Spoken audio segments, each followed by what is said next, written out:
வணக்கம் நண்பர்களே. இன்று நம்ம பார்க்க போகிறது ஏசுநாதரின் திருப்பாடுகள் பற்றி தான். தம் பிரஜைகளுக்காக பலியாகிற ஒரு அரசர், தம் சீடர்களுக்காக நொறுக்கப்படும் ஒரு குரு, தம் சிருஷ்டிகளுக்காக உயிரையே அர்ப்பணித்த தேவன், அவர்தான் ஏசு கிறிஸ்துநாதர். ஒரு மூச்சு காற்றைப் போல குறுகிய வாழ்க்கை கொண்ட மனிதனுக்காக ஒரு நாள் மலர்ந்து மாலையில் வாடும் பூவுக்காக இவ்வளவு கோடி வேதனையை அனுபவித்தார். ஆனால் இன்னும் அவரை மனிதன் வெறுக்கிறான். இன்று ஆலயங்களில் கூட அவருடைய திருப்பாடுகளை நினைவூட்டும் அமைதி இல்லை. உயிர்த்தெழுந்த தேவனை மட்டும் பார்க்கிறோம், ஆனால் பாடுபட்ட தேவனை மறந்துவிட்டோம். வீடுகளிலும் கூட சிலுவையில் தொடங்கும் இரட்சகர் இல்லை.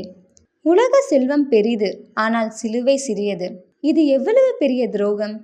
இரட்சணியத்தின் அடையாளத்தை ஒதுக்கும் மனிதன் இறுதி நாளில் இரட்சகரால் ஒதுக்கப்படுவான். நம்மை ரட்சிக்க நம் இன்னுயிரை தந்த தேவனை எப்பொழுதும் கண்முன் வைத்துக் கொள்வோம். அவரை உருகி தியானிப்போம். அப்பொழுதுதான் பாவத்தை விலக்க பலம் கிடைக்கும். ஏசுநாதரின் திருப்பாடுகளை நினைவில் கொள்ளுங்கள். அதில்தான் நம் ரட்சிப்பு உள்ளது. ஆமீன்.